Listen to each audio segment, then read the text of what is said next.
নমস্কার, জ্যোতির্ময় দেবশ্রী। আলোচনা করব বৃহস্পতির ট্রানজিট নিয়ে। বৃহস্পতির ট্রানজিট হবে আমাদের 1 মে 2024-এ। এখানে 1 বছর 14 দিন থাকবে। আগামী 2025-এর 14 মে অবধি বৃহস্পতি থাকবে বৃষ রাশিতে। এতদিন আপনারা সবাই জানেন ছিল মেষ রাশিতে।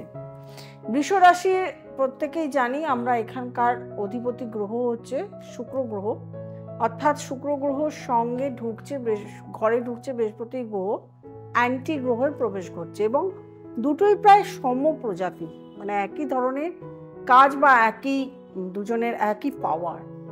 তো যাই হোক, ঢুকলেও আমাদেরকে দেখে নিতে হবে যে এখানে কি কি নক্ষত্র পাচ্ছে, নক্ষত্রের কি গ্রহ থাকছে, কোন গ্রহের আন্ডারে থাকছে। বৃহস্পতি মেষ রাশিতে কৃত্তিকা নক্ষত্র ছিল, সেই কৃত্তিকা নক্ষত্র নিয়েই ঢুকছে বৃষ রাশিতে।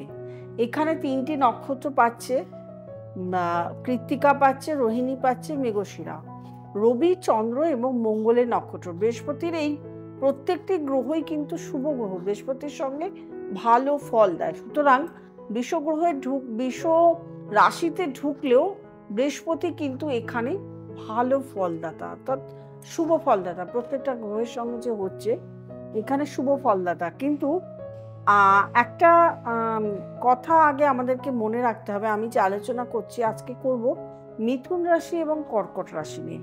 মিথুন রাশি থেকে বৃহস্পতি কোথায় ঢুকছে সেটা আগে আমাদেরকে জানতে হবে। মিথুন রাশি থেকে ঢুকছে মিথুন রাশির 12th হাউসে বৃষ রাশিতে। তো যখনই বৃষ রাশিতে ঢুকছে তখনই কিন্তু আমাদেরকে আগেই ধরে নিতে হবে খরচা প্রচুর পরিমাণে হবে।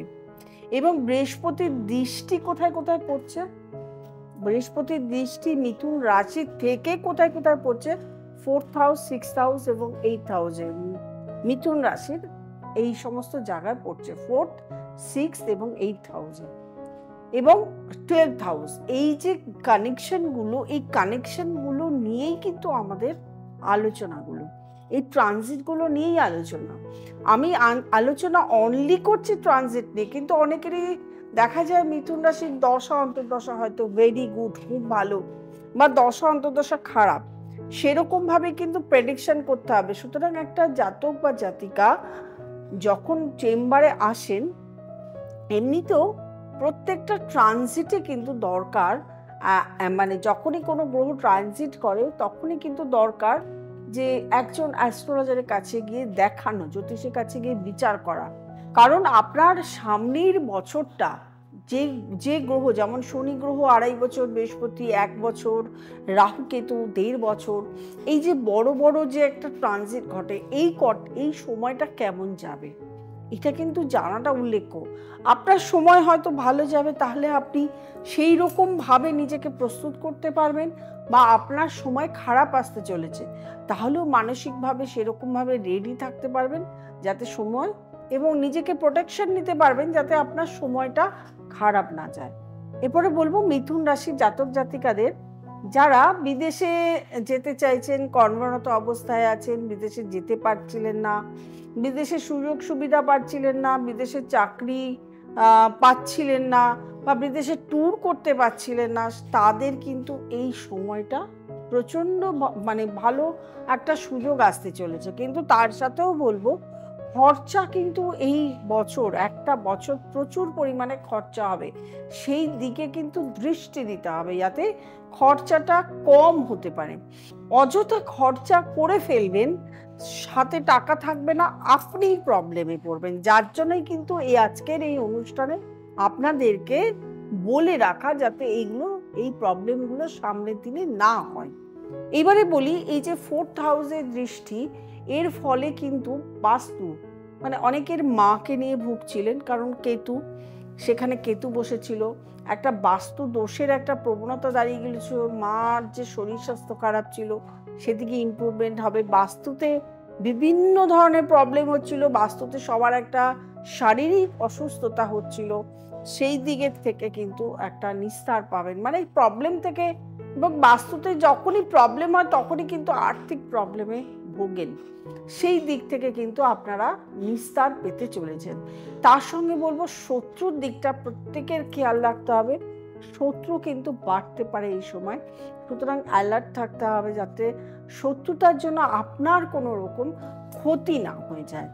এরপরে অষ্টম ঘরের দৃষ্টির জন্য বলবো যারা শারীরিকভাবে ভুগছিলেন, মানে অনেকেরই অষ্টম ঘর আমরা আমাদের তলপেটের জায়গায় যত সমস্ত অর্গান, লিভার, কিডনি, বিভিন্ন এই ধরনের যে সমস্যা ভুগছিলেন তাদের ক্ষেত্রে কিন্তু এই যেহেতু বৃহস্পতির দৃষ্টি পড়বে এই সময়টা শারীরিক দিক থেকেও কিন্তু আপনারা অনেকটা ইমপ্রুভমেন্ট থাকতে পারেন। তবে বারবার করে কিন্তু আপনাদের ভালো যেমন আছে তেমন খারাপের দিকটা আমি বারবার করে দেখানোর চেষ্টা করলাম। 12th হাউসটা এটা কিন্তু আপনাদেরকে খেয়াল রাখতে হবে। মিথুন রাশির জাতক জাতিকাদের যারা জনসেবামূলক প্রতিষ্ঠানের সঙ্গে যুক্ত আছেন, কাজ করছেন, তাদের উন্নতি আছে। অনেকেই কিন্তু বাড়িতে বা নিজস্ব কোনোভাবে মন্দির প্রতিষ্ঠা করতে চাইছেন, তাদের ক্ষেত্রেও কিন্তু শুভ যোগাযোগ, তারা এই সময় মন্দির প্রতিষ্ঠা করতে পারবেন। যারা জনসেবামূলক বা সমাজসেবামূলক কাজের সঙ্গে যুক্ত তাদের কাজেরও কিন্তু ইমপ্রুভমেন্ট আপনারা এই সময় পাবেন। এরপরে বলবো কর্কট রাশি। কর্কট রাশির জাতক জাতিকাদের এমনি শনি ঢাইয়া চলছে, কিন্তু এই বৃহস্পতি আসবে কর্কট রাশির একাদশ ঘরে 11th হাউসে, এবং কর্কট রাশি থেকে কর্কট রাশির 3rd হাউস, 5th হাউস এবং 7th হাউসে বৃহস্পতির দৃষ্টি থাকবে। তাহলে একাদশ ঘরে যখন বৃহস্পতি ঢুকছে তখন কিন্তু ইমপ্রুভমেন্ট 7.5-এর জন্য যেটা আটকে ছিল সেটা কিন্তু মানে 90% আপনারা ইমপ্রুভমেন্ট মানে বেশি পাবেন।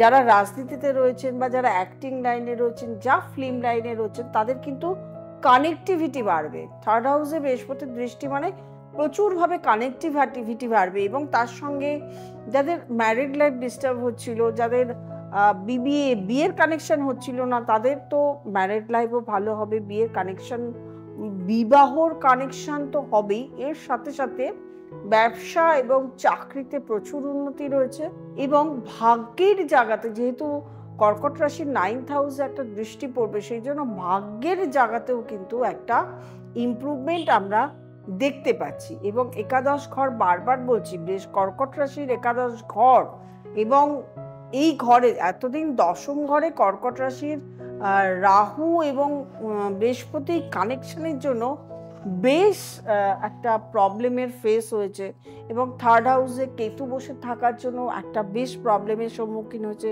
কানেকশনগুলো নষ্ট হচ্ছে, কাজের যে ফ্লুয়েন্ট সেটা নষ্ট হয়েছে, কথাবার্তা চলেছে কাজের, সে কাজের কথাবার্তার জায়গাগুলো আটকে গেছে।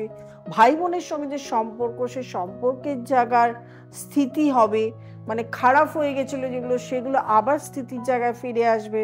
আপনি যে কাজগুলো করতে চাইছিলেন, কাজগুলোর জায়গাতে বাধাপ্রাপ্ত হচ্ছিল, সেই কাজগুলোর কানেক্টিভিটি হবে।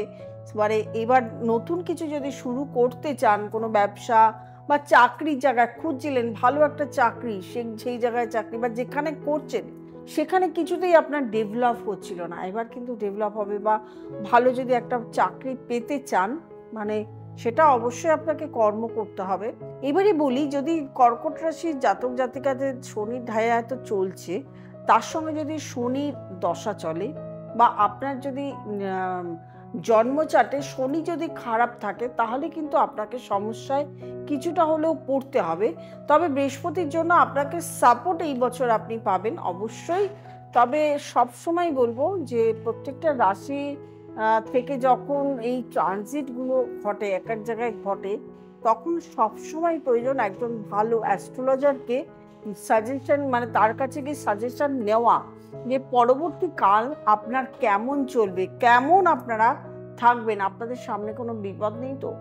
আশা করি বিপদ নেই, কিন্তু ভালো থাকার জন্যই আপনাদেরকে বলা। আপনারা ভালো থাকলেই আমার ভালো লাগবে, আপনারা ভালো আছেন শুনে আমার ভালো লাগবে, সেই জন্য আপনাদের সামনে আজকে আমার এই প্রোগ্রামগুলো করা। এবং আমি মানে চাইছি মানে প্রোগ্রামগুলো এই যে প্রত্যেকটা রাশি একটু ইলাবোরেট করার, মানে ভালোভাবে বলতে, যে ভালোভাবে বললে আপনারা যাতে বুঝতে পারেন, সেই জন্য আলাদা আলাদা করে রাশিফলগুলো আমি আপনাদের সামনে তুলে ধরছি।